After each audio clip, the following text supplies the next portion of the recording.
Hello, everyone, and welcome back to this week's episode of That's Bonkers, Bruh, where we talk about the strange and unusual, the interesting, and anything downright bonkers. I'm your host, Mitch. And I'm Kelsey. And here we are, back for episode number 9. You already know. 9 and feeling fine. I feel like it's been a minute. It's been too long, for sure. We forgot how to do this. I'm feel brand new again. Yeah, it's like the first time. Yeah. Kind of nervous, giddy. Yeah. Trying to get my sea legs. Ooh, I see what you did there. Oh, you like that pun? I see what you did there. Well, I guess they don't know. Oh, well, they will because it'll have a header on it. That's true. The name of the episode or whatever. Yeah. But coincidentally, I did not realize this. I did not plan this, but June is National Ocean Month. Did you know that? Did I know it? No. Did I hear you say something about it at one point? Yes. Yeah, but you didn't know it before I told you, right? I had no clue. But yeah, so this week's episode is about mermaids and the ocean. And how freaking bonkers the ocean is. The ocean is absolutely bonkers because despite covering about 71% of the entire planet, only 5% of it has been explored. And that statistic is so hard for me to wrap my mind around. For real, though. Let that sink in. 5%. Yeah. So basically nothing. Yet, we can go down hundreds of feet. And so who's to say that mermaids aren't real? Who's to say that none of this isn't real? What? Well, any of the things we'll talk about today, I guess. Okay. I'm getting ahead of myself. I'm once again. Are you saying we're living in a simulation? It's what is basically the Matrix. So anyway, I'm kind of excited because everybody that knows me knows that I like mermaids. And actually, part of my notes is written on a mermaid notepad. I'm not surprised. See? I see that. It's a mermaid notepad. It has a picture of a mermaid holding up a cell phone. And it says, "Call me on my shell phone." This notepad. My friend gave it to me. I wonder what type of service they get. Probably not great. Yeah, but funny story. It's on the Verizon. The Horizon Verizon? I don't know. Okay, cool. That was rough. That was cool a it. dad Cool joke. it. Cool it with the dad jokes. I sit down before you hurt yourself, Mitch. Listen, one time I got into a little accident. I accidentally tagged the bumper of someone's car, and they weren't there. It was in the parking lot at work. They have the crappiest parking where I work. The spots are so small. And so I had to leave this person a note because I'm not an asshole and I don't just hit and run like a lot of people in this city do. So I had to leave a note on this person's car. And the only paper I had in my car was this freaking mermaid paper. So imagine walking out to your car. You get this freaking note on your car that has a mermaid on it. It says, "Call me on my shell phone." And then it's just some random person apologizing. "Sorry, I dinged your car. Call me. I fixed it." But how mad can you really be? I think it depends on the person, right? If someone was kind of into mermaids, be "Oh, that's cute," and they're willing to work with me. But then someone else, I could see reading it and just being some asshole tagged my car. Okay, well, the damage wasn't that bad, and their car was an absolute piece of shit. Honestly, most people would have just driven off. I see it happen all the time. I wasn't defending. I'm just saying, okay. Well, I digress. Some broke bitch just had to leave me a "call me on my shell phone" note because she hit my car. But why would I be a broke bitch for doing that? I'm offering to fix their car. That's true. I'm the opposite of a broke bitch. Anyway, I digress. I just wanted to tell that story because it was funny. This note paper reminded me of it. Anyway, fun fact about me also, I wanted to be a marine biologist when I was a kid. I love the ocean. I love me an aquarium so much, but I'm terrified of the ocean and I don't want to get in it. That's what I was just going to say. You like the idea of the ocean and I perhaps the things in it that can be viewed behind glass. I like aquatic animals a lot. Mm-hmm. I once pet a baby hammerhead shark. That was fun. And I would not stop talking about it for a month straight. Anybody that was willing to listen, every single client that came in that was stuck with me, I just told them about this little baby hammerhead shark that I pet. It was so cute. They're like the dogs of the sea. I think that was a Myrtle Beach, right? Yeah, it was the Myrtle Beach Aquarium. Myrtle Beach Aquarium / it was like Ripley's, wasn't it? It was like a really odd venue. Well, it was really cool. The Myrtle Beach one's really cool. And the Atlanta Aquarium is also so amazing. If you haven't been there, they have freaking whale sharks. And after this topic and all this research of the ocean, I'm ready to go to the aquarium. Yeah, they have the indoor like dolphin thing. It's like in a whole theater, but like you're inside and you can see the dolphin show that you would normally see at like SeaWorld. Yeah. Doing flips and jumping through hoops, or not jumping through hoops, but like over bars and stuff like that. Yeah. It was a fun time. I don't like SeaWorld though. I'm not. I got a bone to pick with them. I just watched Blackfish, that documentary. Well, I only watched like half of it because honestly, it was so depressing. It was putting me in a depressive episode. I had to stop watching it. That's rough. Yeah, I was going to have a depressive episode and cut bangs and spend too much money at Target or something, so I had to turn it off. If you know, you know. Ain't nobody want that. If you know, you know. Okay, so anyway, we're getting off track, but I'm going to talk about mermaids for a little bit. So comedian Tony Woods, he's on a podcast episode, a Joe Rogan podcast episode, talking about how he swears up and down that he saw a real life mermaid in Seychelles, Africa. He swears up and down. Interesting. And I think for a minute, I mean, the clip's all over the internet. The clip's all over TikTok. I ran across it numerous times. You can kind of tell Joe Rogan at first is like, are you doing a bit? Like, he kind of thinks like, are you being serious or is this a bit? But he's so serious that he saw a real life mermaid and he said it like wasn't attractive. Everybody that says that they've seen them says that they're ugly. Well, yeah, like and gross, like grotesque. I feel like we've watched something during like Shark Week or something like that about mermaids, and I don't know what it was, but just like they're definitely not Little Mermaid. Like they're like almost like a zombie with a tail. Yeah, like we think of them as like really pretty and like enchanting and everything, but all the eyewitness accounts are saying that they're ugly. But anyway, it was just interesting. There's lots and lots of very fake looking TikTok videos of quote mermaid sightings, and they're just so ridiculous because they're obviously like so fake. As I was perusing through, like they don't even look semi-real. But what I found more interesting than these fake ass videos was reading the comment section. Always. You know how I love to read a comment section. Everyone loves the comment section. Yeah. But no, it was interesting because a lot of people, when I was watching these videos and reading all the comment sections, a common thing that I noticed was that there was a lot of people from like similar places, like Haiti was a big one, Africa was another major one, a couple from the Caribbean saying, oh yeah, I totally believe in mermaids. We know a lot of people who have seen sightings. My grandparents told me always growing up that they were real. And I just thought that was really interesting. And also one thing that someone brought up that I thought was interesting is that mermaid folklore is in so many cultures. It's really in like all the cultures, European, Asian, African. And so I'm like, it kind of makes you stop and think like, are mermaids real? So, are they really real? Because there's so many sightings and they're in all these cultures dating way, way back in history. And fun fact, found this out, which I thought was wildly entertaining. Christopher Columbus claims that he spotted 3 mermaids. Did you know that? No, did not. About Chris Columbus? Did not. Well, he spotted 3. He says that he spotted 3 mermaids and that they were not very attractive at all. That's what he said. That's crazy. Well, so as I was doing some of the research on my topics, which we'll get to here in a little bit, there was biologists that talked about how the like makeup of some,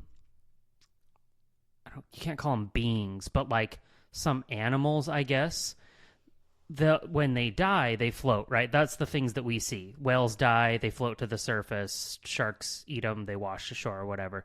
But there's like a molecular makeup of some animals in the ocean that will not float if they die, which it leads me to believe that there is a possibility that some of these like super, super deep sea creatures could potentially be still very much unknown because we know only 5% of the ocean's been explored. Yeah. And we don't see them because they sink to the absolute depths of the ocean. Or something will eat them. Yeah. So, yeah. Like a megalodon. That's right. All right, you got me off track. Hang on, I got distracted. Okay, so as I was also researching, sirens was one thing that came up, which obviously is similar to a mermaid but different.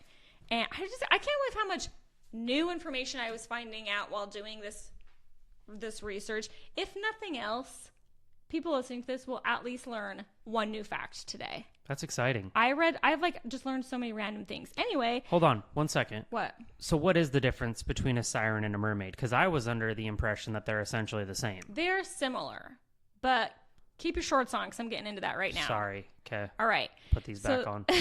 So the Western concept of mermaids as beautiful, seductive singers may have been influenced by the sirens of Greek mythology, which were originally half bird-like, but came to be pictured as half fish-like in the Christian era. Historical accounts of mermaids, such as those reported by Christopher Columbus during his exploration of the Caribbean, may have been sightings of manatees or similar aquatic animals. While there is no evidence that mermaids exist outside of folklore, reports of mermaid sightings continue to the present day. So let's unpack this. So apparently, sirens came from Greek mythology, and I did not know that they were originally half bird-like and had feathers. Yeah, that's news to me for sure. Yeah. Sirens to me were always like mermaid-esque. Yeah. I mean, they're really similar, but that's where it came from. But one thing that I had also never heard of, again, I keep saying one thing I learned. All this is new information to me. My mind is blown. I've learned so many things. There's an Alaskan mermaid. Had you ever heard of this Alaskan mermaid? Can't say I have. Okay, well... Hopefully she's got clothes on because it can get butt cold out there. Well, she doesn't. Well, actually, she does. It's called I've looked up how to pronounce this so many times. A Kalupalik. Okay.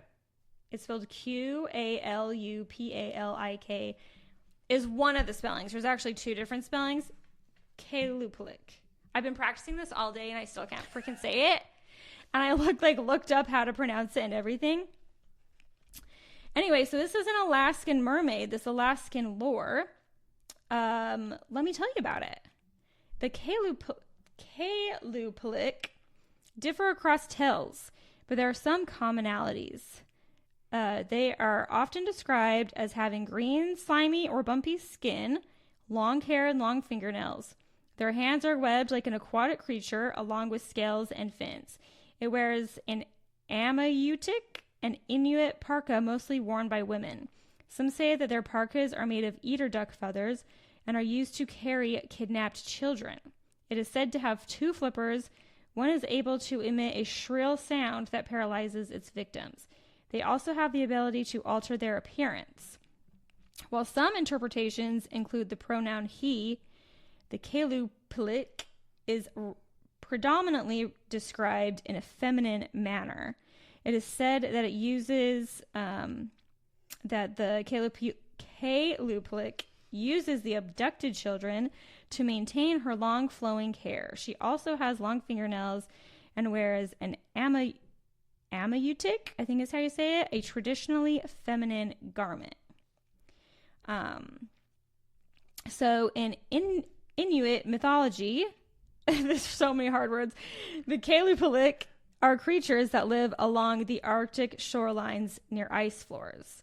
They are said to steal children that wander too close to the water, and the myth is believed to serve the purpose of protecting children from a dangerous environment, keeping them from wandering too close to the ice. So I had never heard of these before. And they don't look exactly like your traditional mermaid. Some pictures of them actually have like two fin-type legs with scales, but like a tail. So like two fins for, like, instead of feet, they essentially have two fins where their feet would be. So it's like a split. Like a long tail, not like a fish tail. Okay. It's hard to explain. but they're like technically considered a mermaid. And I mean, it would make sense that they would make up this lore to keep kids from going into dangerous places, because Alaska has very dangerous terrain. Mm-hmm. They want to keep the kids away from the water and the ice and everything.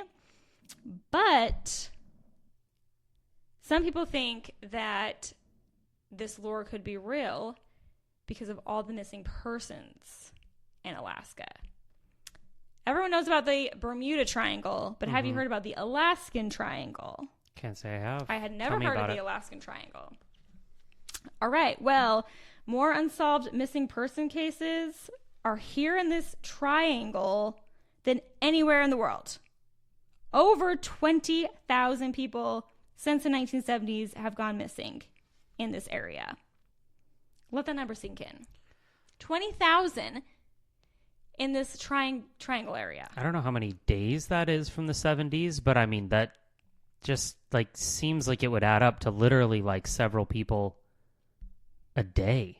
So let me put it into perspective for you. Okay. That's an average of 2,250 people every year.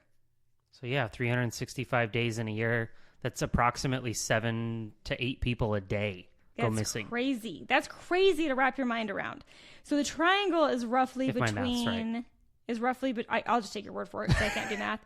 The triangle is roughly between the 3 points of Anchorage, Juneau, and a small remote city on the northern coast that I can't even begin to pronounce. Okay, so I'm not going to try. But, yeah, so a lot of people think that potentially those that have gone missing in that area are from something more sinister than just the terrain. Yeah. I mean, so I can see there being something out there. I can also understand why parents would come up with a myth of sorts to keep their children away from the shoreline. Mm-hmm. Because just, I mean, it's ice, it's cold water, hypothermia, you know, like just logically it makes sense to try to keep your kids away. The whole like Rapunzel situation, or not Rapunzel, what's the one tale with the gingerbread house? Hansel and Gretel? Yeah, isn't it like she like needs the kids to stay youthful or something? You're getting your fairy tale. I have no idea. All mixed up. Anyways. No, Rapunzel is the one. Okay. Where in the cartoon, she keeps her in a tower because she like wants her like youthfulness or whatever. Tangled, yeah. Okay, so I was sort of on the right track here. Anyways, but like I was thinking about this in my brain, trying to wrap my mind around it, right? So if we take into consideration evolution. Oh, here we go. Okay, so we're getting deep. Is it that far-fetched to believe that these things, right, that crawled out of the ocean, essentially, and became monkeys, there were some that evolved in another direction that ended up staying in the water and becoming these mermaids? You know what? It's really interesting that you said that, because now that I'm thinking about it, when I was doing research on this like a while ago, I didn't write this part down, but I did see something about a theory about aquatic monkeys. And now I can't remember the details on it, so I can't speak to it intelligently, but that is interesting that you brought that up. I mean, is it that far-fetched? No, if we're like really like fully immersed in the theories of evolution, that was, you know, if you want to take it down to a single-celled organism that's evolved over time, and you know there has to be potentially like that, I don't know, parallel universe, if you will. I mean, anything's possible. Nothing surprises me anymore. So, all right, let me tell you the story though. I love stories. Okay, well, buckle up, Buttercup. So Gary Frank Southerden, a 25-year-old New Yorker who traveled to the Alaskan wilderness in the mid-1970s to go hunting, he never returned home. In the summer of 1997, a hunter found a human skull along the Porcupine River in northeastern Alaska, from which DNA was recovered in 2022. State troopers later concluded that the skull belonged to Southerden, who most likely died after being mauled by a bear. which is entirely possible. Yeah. Or was there a Quelupelik in the river that took him out? You know what I'm saying? I hear you. But the river, I don't know. I want to... I hear you. Yeah. But again, using logic here, if mermaids are in the ocean and we have this skull that was found near the river, to me, I guess I'm leaning more towards bear, right? A bear could easily have been there fishing, catching the salmon, swimming upstream to spawn, and he was just in the wrong place at the wrong time. Oh, yeah. I mean, there's a bazillion other possibilities, but there's a whole show, like documentary research thing on the legend of the Quelupelik. Oh, my hell. I'm never going to be able to say it. It is the hardest word. Quelupelik. Like, I'm never going to be able to get it right. Like, my tongue just won't do it. There's a whole show about this that me and the kids started watching on YouTube, and it was really interesting. And they get a lot of like local like stories from like people who live there and stuff. So anyway, if you search it on YouTube, I'm sure it'll come up. But if you want to know more, but that's all I have on mermaids. I do have one other interesting topic that I was going to touch on, but do you want to do yours first? Sure. Yeah. Let's talk about the kraken. Let's get into it. Do you know what the kraken is? Isn't it like a giant squid monster thing? Yeah, essentially. Yeah, that's probably the best way to put it. So much like your story, how there have been sightings that could have been interpreted as other things. Like you said, oh, a mermaid could have been didn't you say like a manatee or something like that or whatever else? Oh, yeah. And I wanted to say something about that. That bothers me. There's a lot of people that say, oh, the earlier settlers or whatever may have seen manatees and thought they were mermaids because they have kind of a mermaid type tail. Like, what kind of drugs are you doing that you're going to look at a manatee and think it's a human? They're so goofy looking. They look like a giant floating potato. It's just a thick girl. / turd. Like they didn't think it looks like a floating turd in the water. And I love manatees. Can't touch them.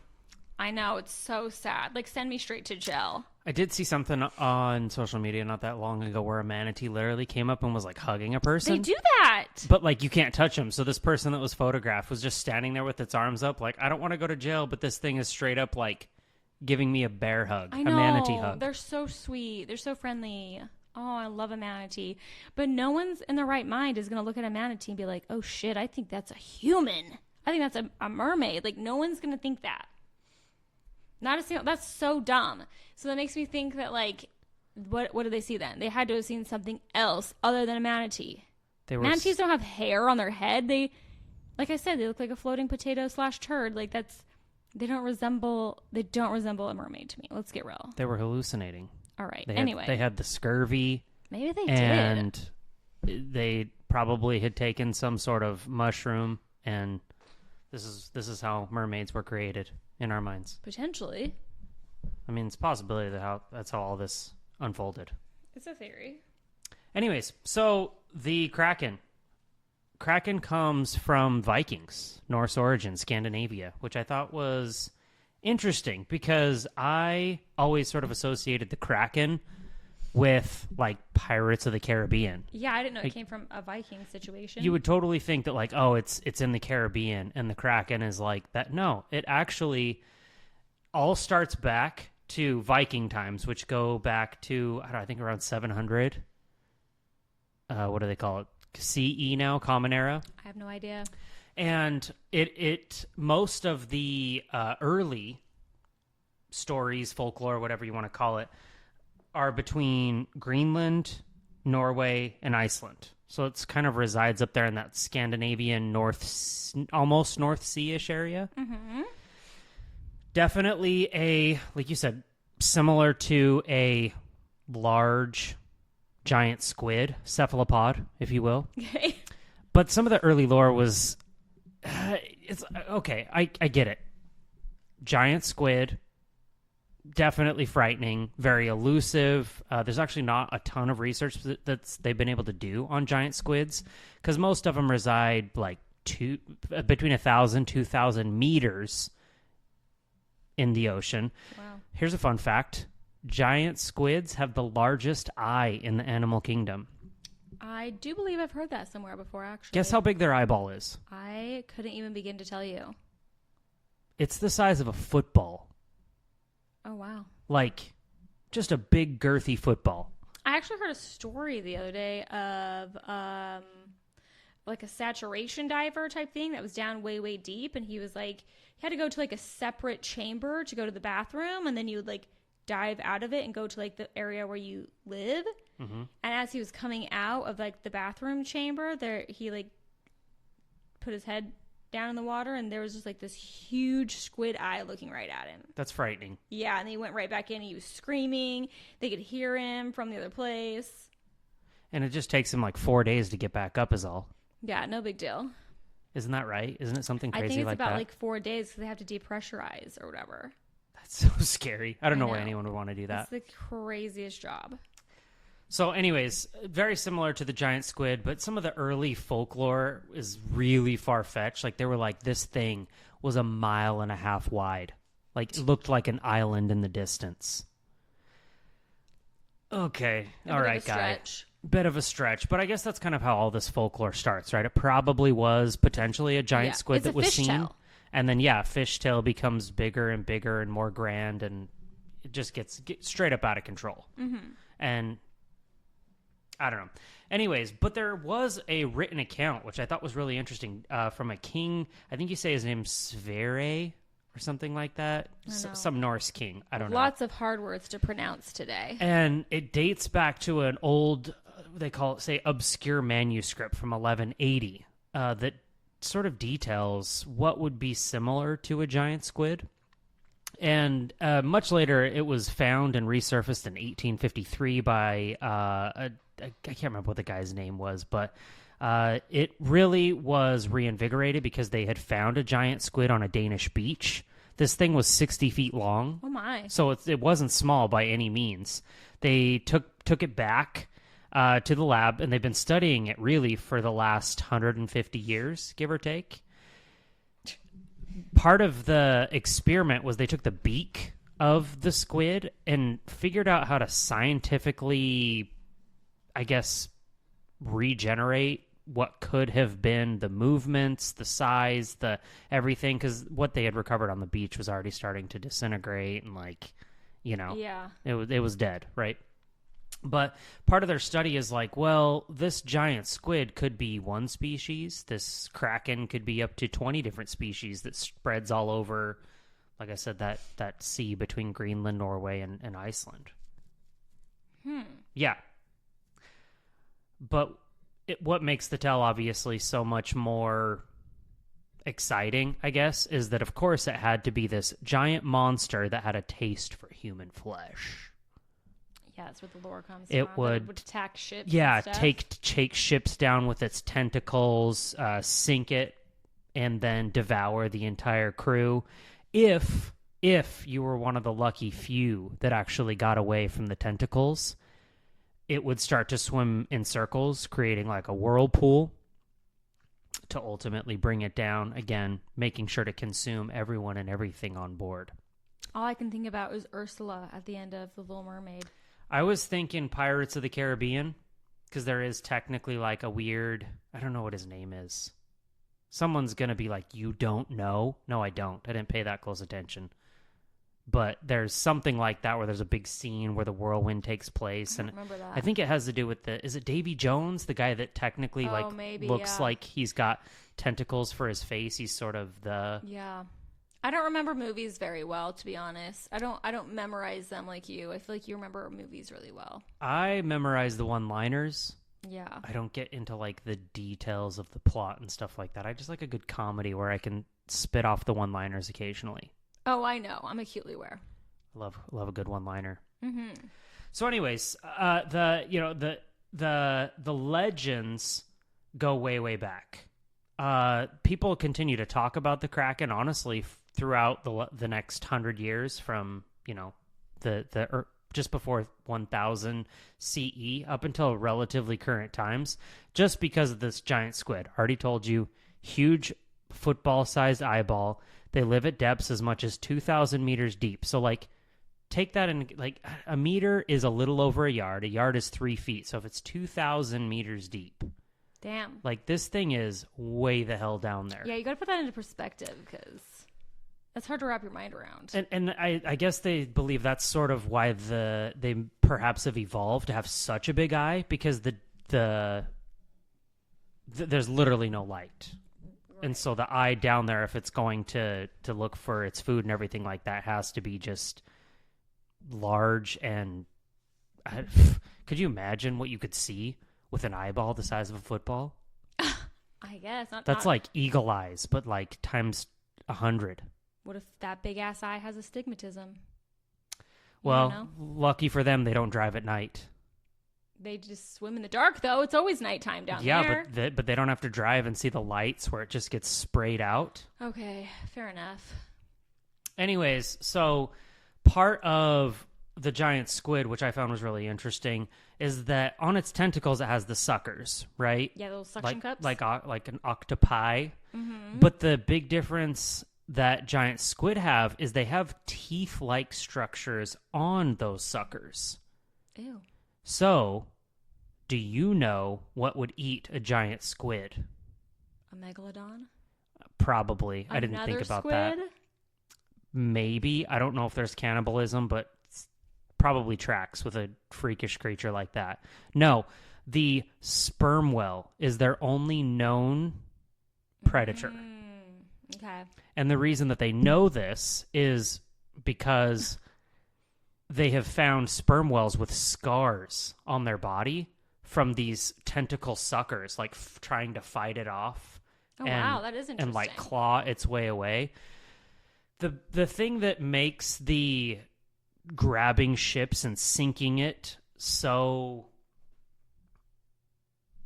wildly, I don't know, scientifically inaccurate, I guess, is that the muscles within the tentacles actually aren't that strong. So it's not like they can be like a snake boa constrictor and just grab and flex and pull it down to the depths of the ocean. Mm-hmm. They're really there to just sort of like float and grab on, and that's kind of why they have the suckers and teeth, because they don't have the strength to pull it down. So, little bit of a question mark on how valid it is that a giant squid, even if it is 1.5 miles long, could take down a ship. I mean, regardless of whether or not it can take down a ship, it is still terrifying and bonkers and mind-blowing that it's that large. It's still like 60 feet long. That's crazy. I know. You're just like swimming along, and like, I don't know if a football or like a basketball court is 60 feet, but like probably just as long as a freaking basketball court, and its eye is the size of a hoop. Hoop? That'd be cool to see when washed up on shore. That'd be bananas. Yeah. I mean, look, there was this abstract that was written by the guy, by a guy that had found the manuscript, I guess, or had recovered the manuscript from King Sverre, or however you say it. And part of his abstract that he wrote basically talked about how just crazy the sea was. He writes, for the first navigators, the sea was a great unknown, treacherous, unstable, and above all, dangerous. Yet it was the only way to reach certain places. For these men, the sea seemed to hide in its inconceivable depths a horde of lurking monsters. I believe that. Even the bravest seafarers showed a respectful dread of the sea, and the stories they told gradually became legend. For, as the saying goes, the tale grows in the telling. So, your fish story. Yeah. An encounter with any unknown animal in the open sea had the potential to gain a mystical edge. For a monster worthy of its tale's gigantic size was not enough. It should have some means to attack a ship and kill the whole crew. I mean, nothing says that like a kraken. A kraken? The kraken. I feel like you can't say it normal. I really want to just like roll an R and just... But that doesn't make any sense. Like a kraken. It just doesn't make any sense. I know, you just really like emphasize it when you say it. It's... I mean, is it possible? Perhaps. Giant squids are real. Yeah, they are. obviously the tale grows in the telling, but there's no saying what there is in the other 95% of the ocean. Yeah. I mean, that's the thing. Like, we just have no proof of anything. I guess in New Zealand, they just discovered like a whole bunch of weird new species. I don't know why I said it like that. Species of weird sea creatures deep down. That's wild. And all the scientists were like nerding out about it. Oh, I'm sure. And naming them all. Well, I think that's what's so cool about science, right? Is that the science is meant to be challenged. I think that's what makes science so cool, is that you're not supposed to just trust everything that you hear because a scientist said it. The things that have changed over time is because other scientists have challenged theories. True facts. So I think that as we continue to explore and uncover all of these cool creatures, there's just going to be more and more that we find out, and perhaps find more evidence of these creatures. Yeah, maybe one day we'll find a mermaid. I mean... But is it like Aliens, where if like a real mermaid were to wash up on shore, like would the government hide it for some reason? But why? It's just a sea creature. Why not? I don't know. I don't know either. It's I feel like it would be one of those things that it would sort of be covered up, and then like in 50 years they're like, oh yeah, we did. We even though we said we didn't, we do have a mermaid at Area 51. I mean, in regards to the Alaskan Triangle, people also have theorized that it has something to do with a paranormal reason, like aliens or something. Like that there's just a weird kind of vortex there or something. Like a portal? I don't know, kind of similar to like Skinwalker Ranch maybe is kind of how I perceived it. Yeah. But, I mean, who knows? That is weird. Oh, I forgot to say this about Alaska. Do you know that there's more caribou there than people? Yes. I'm pretty sure. By like 3x, I'm pretty sure. Or more. Like, yeah. It's a ridiculous number. Yeah, way more caribou than people. There's only 730,000 people that live there. Yeah. That's crazy. Well, I mean... It's just such a big place. Can't say it's a place that I'd want to spend like my life there. No, I'm sure there are some people that like it, but I just feel like it would kill me during the winter where there's like 3 hours of daylight, and then during the summer it literally never gets dark. It'd be so hard.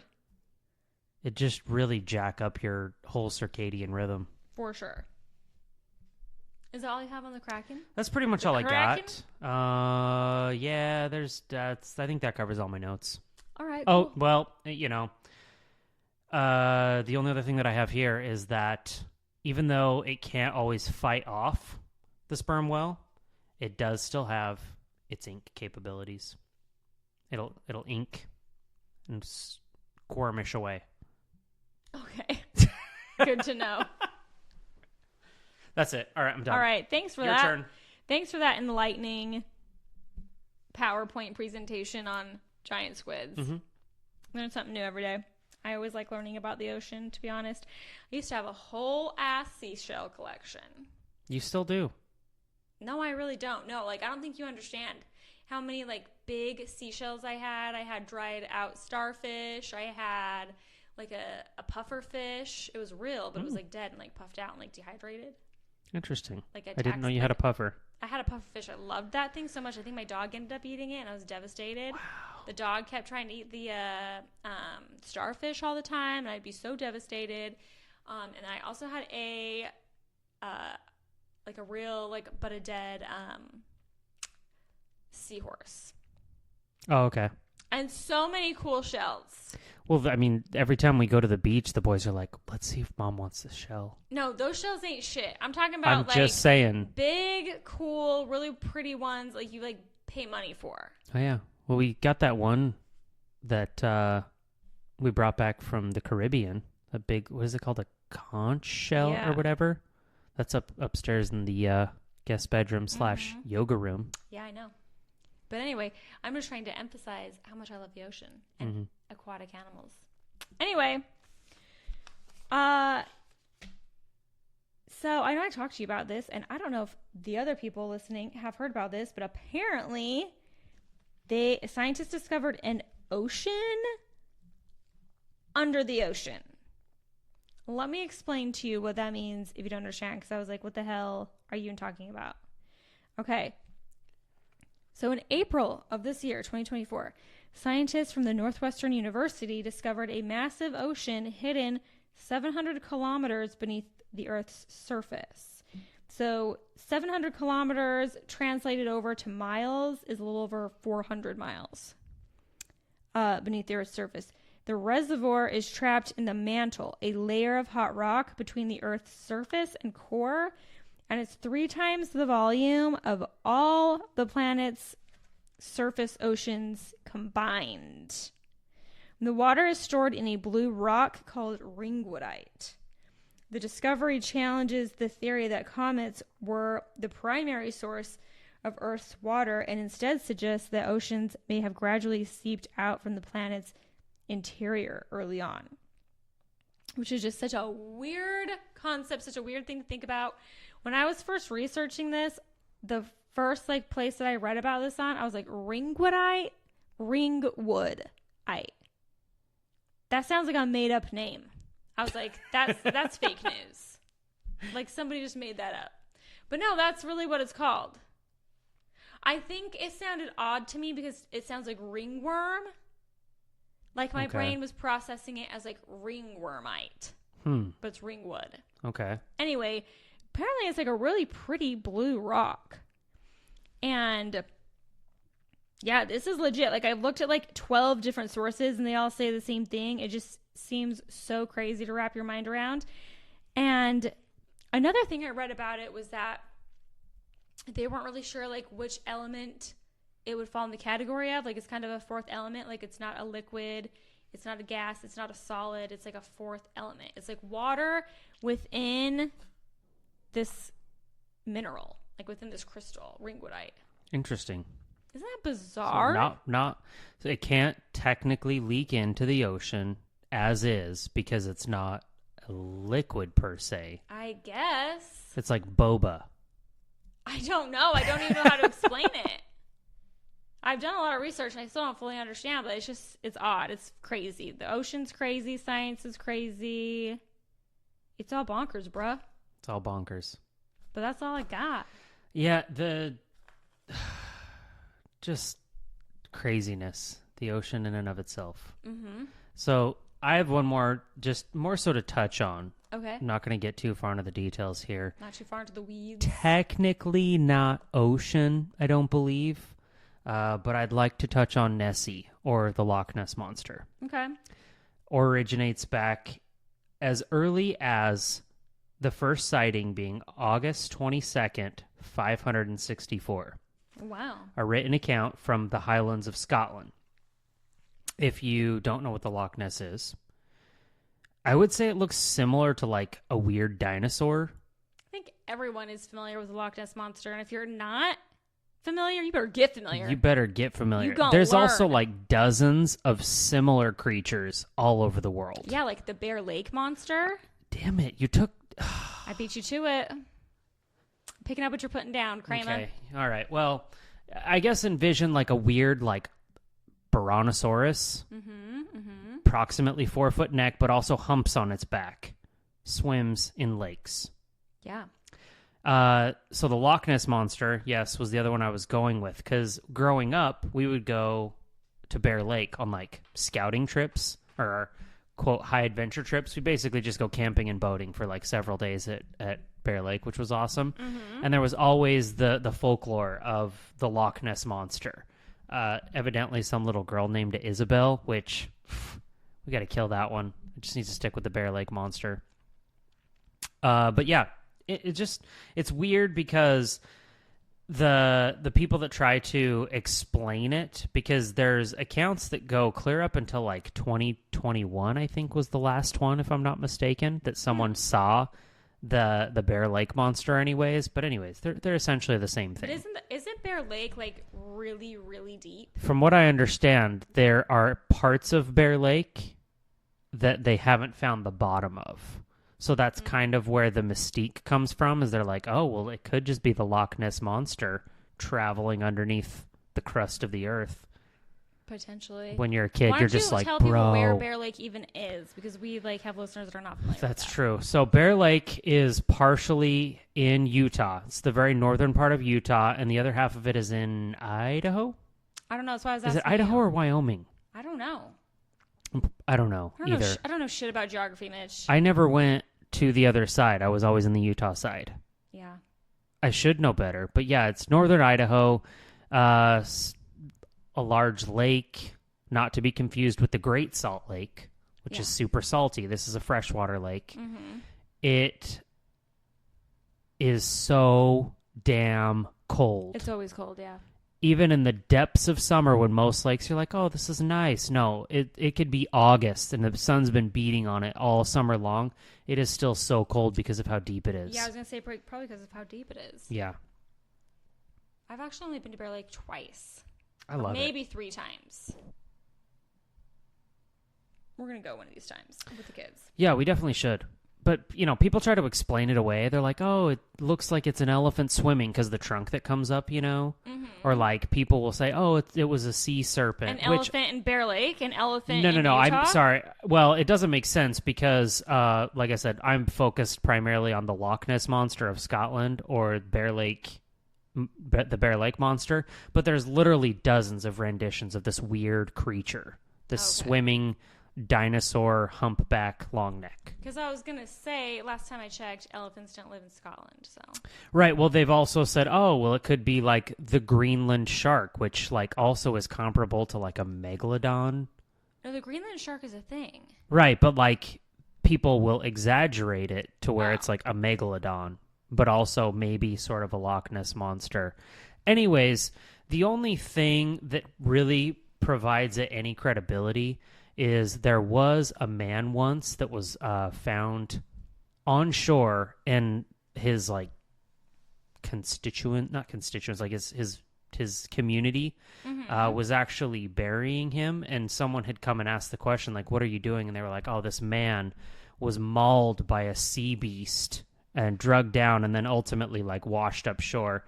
And I guess he was just really jacked up. So I don't know what happened to him, but like they say that it was this water beast that mauled and dragged him around, that resembled a lot of these things that they talk about with like the humps and the long neck and everything like that. So people continue to show sightings or talk about sightings, but when you go and you look at stuff online, you're like, looks a little bit doctored to me, but at the same time it's like Bigfoot, right? Could still be there, but just super elusive. I mean, I feel like I'm open-minded to pretty much anything being a possibility, but have a healthy dose of being a skeptic at the same time. Mm-hmm. You know what I mean? Mm-hmm. I like nowadays it's so easy to edit pictures and edit videos and doctor up things. Like I would have to see something with my own eyes to like fully be convinced. But I mean, I think it's a possibility. So yeah, it's interesting nonetheless.